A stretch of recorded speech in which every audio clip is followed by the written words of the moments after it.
Another interest rate hike by the Fed, how this will affect your bank account. Bringing home the bacon. The Powerball has one Southern Californian $1 million richer, but the big jackpot, it surged to $1.5 billion. Hello, everyone. Welcome to The Rundown. I'm Robin Winston. I'm back. I didn't win the Powerball. More of those stories coming up in just a moment. For thousands of riders who depend on the bus in Orange County will need to find another way of getting to work. Union workers walked off the job Wednesday and say they won't be back until their demands are met. The workers on strike are mechanics and maintenance workers, not the drivers. But these are people who fix the buses and inspect them every morning, which means without them, the drivers and buses can't operate. The union and OCTA have been deadlocked in negotiations since May. Last month, they avoided a strike, but Wednesday, workers accused the transit authority of delaying negotiations and walked off the job. We want to continue talking about those issues. We don't think there's any reason that there needs to be any disruption to service. What's the bottom line here? What do you guys want? We just want a fair contract. That's it. It's almost like they don't really care, believe it or not. Transportation officials say the strike came as a surprise because they were actually planning on meeting with the union this Friday. All right, here we go again. There was no big winner in Wednesday night's massive Powerball jackpot. So this means the next drawing on Saturday will be one of the largest jackpots ever. At least $1.5 billion will be up for grabs. That sure sounds nice, right? And it may not be $1 billion, but a Powerball ticket sold at the Eastland Food Market in Ontario is worth more than $1 million after matching 5 of 6 numbers. Someone got lucky. Another $1 million ticket was sold in the Bay Area.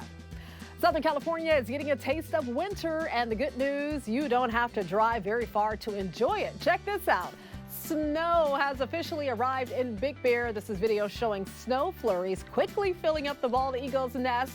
Volunteers with Friends of Big Bear Valley say they spotted Jackie and Shadow, bringing in sticks and arranging them to batten down the hatches before winter. Well, how long will the storm stick around? Meteorologist Belinda Leon has the answer in your first alert forecast. Hi, everybody. Well, the weather was a little bumpy there during the middle of the week. That snow in the mountains, that rain for lower elevations, beneficial moisture. But when we take a look at the rain season so far in downtown LA, we are way behind where we should be for this time of year. So far, we have a little more than 1/10 of an inch. This puts us way behind the average of 0.62 and way behind where we were last year. But I do have some good news. I know the storm system is moving away. We're done with the rain for now, but another storm system will be affecting us at the start of next week, bringing another drop in temperatures, some gusty winds, and rain. So the chance for rain is going to be nil through the weekend, but at the beginning of next week, it goes back up. We could have lingering rain all the way through Wednesday. The other thing that's going to happen is our temperatures are going to come back down. So we've got 60s in the forecast through Sunday. Then next week, with that chance for rain and that next storm system, temperatures getting chilly again in the 50s. Prosecutors say they busted a massive criminal ring involving car parts. Arrests happened in several states, including California. Agents also seized luxury cars, cash, and homes. Prosecutors say the criminal ring targeted catalytic converters because of the value of metals. There's an app that let thieves know which converters were valuable and where to sell them. The Toyota Prius ranked high on the list. Thefts of catalytic converters exploded during the pandemic, especially in Southern California neighborhoods. The fentanyl crisis is affecting communities across Southern California, so the I-Team wanted to know more about the victims, specifically who's dying and where it's happening the most.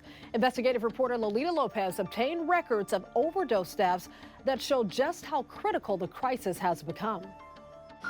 The NBC4I team on the streets with the LA County Sheriff's newest task force. Detectives specifically responding to overdose drug deaths, often emotional for the entire community. Oh my God! Deputies searching for evidence, looking for how the victims got the drugs allegedly containing the synthetic opioid fentanyl, and going after the people who illegally sold them. Federal investigators say drug cartels are producing fentanyl illegally, adding it to illicit drugs like cocaine and heroin, but most concerning to counterfeit pills that look like legitimate prescription drugs but are made with fentanyl and sold on social media apps. Ever since fentanyl became popular on the streets a few years back, the numbers have been on a steady rise with no sign of slowing down, in all honesty. The I-team wanted to know what that increase looks like. So we went to the LA County Coroner's Office and asked for detailed records of fentanyl-related deaths dating back to 2016. We separated cases into race, age, and location where overdoses happened. Total deaths from fentanyl rose from 64 in 2016 to over 1,600 in 2021, almost a 2,500% increase. Our analysis found Caucasian people died most often by fentanyl, followed by Hispanic, Latin American, and Black victims.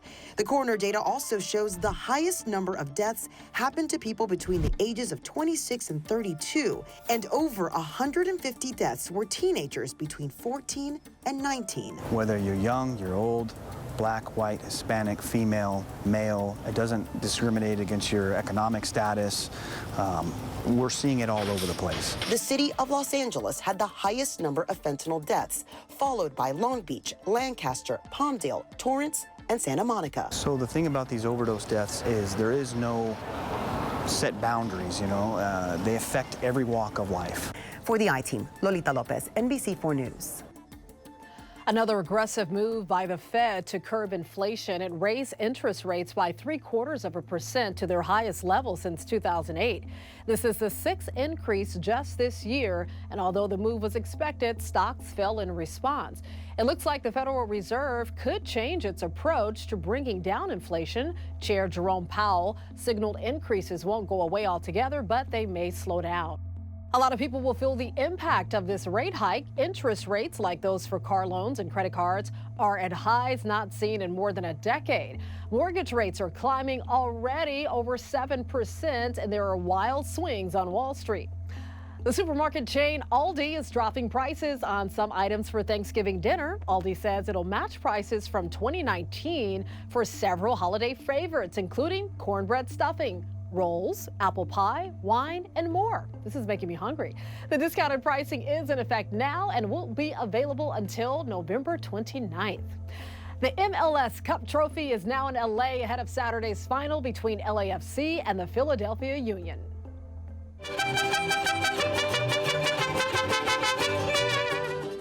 The trophy arrived at Union Station Wednesday, where the all-female band Mariachi Las Catrinas from Boyle Heights played for fans.